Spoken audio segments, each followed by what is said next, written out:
Okay, for the next part, you're gonna do the fence. So you're going to get a piece of cardboard, and it's actually like a piece of corrugated box. And on one side of the box, you're gonna see that there is no pattern, it's just straight lines. But when you turn it, you'll see that inside there is like a pattern, kind of like X's or curved lines or whatever. So that's the side that I like to do for my fence because it makes a really cool texture when you're doing paint. So what I do is so you're only gonna wanna do the paint on one side of the cardboard, just like we did last time. You're not scooping or scraping the paint. You're just gonna tap it in that one side that has that zigzag pattern. And then I kind of want to look at how wide, and this is kind of weird, but how wide my fence actually is, or how long that line is, because that's how wide my fence will be too. So I'm going to start on the snow, and my fence should be touching my snow. And it's possibly not going to be dark, that's okay. And I'm going to make those lines across my paper. So if sometimes it doesn't show up, that's not a big deal. Remember, we're gonna be adding our trees to this next time.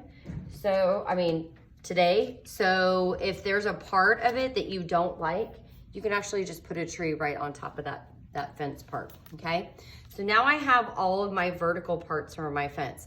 I am not putting my cardboard down, and I wanna obviously be very careful that I don't drop my cardboard, because if I do that, it's gonna get paint on my paper, and I don't want to do that. And remember, this paint doesn't come out. So now when I do the horizontal part of my fence, there's a few things that I can do. So I'm gonna tap my cardboard back in my paint, and a fence typically, like a country fence, is like this, where it has the two horizontal lines. But sometimes I get people in here who like to do the X's in between, which may show like an opening in the fence.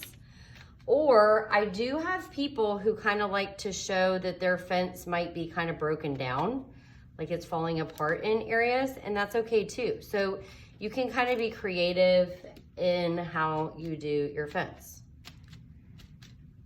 And you're gonna go all the way across.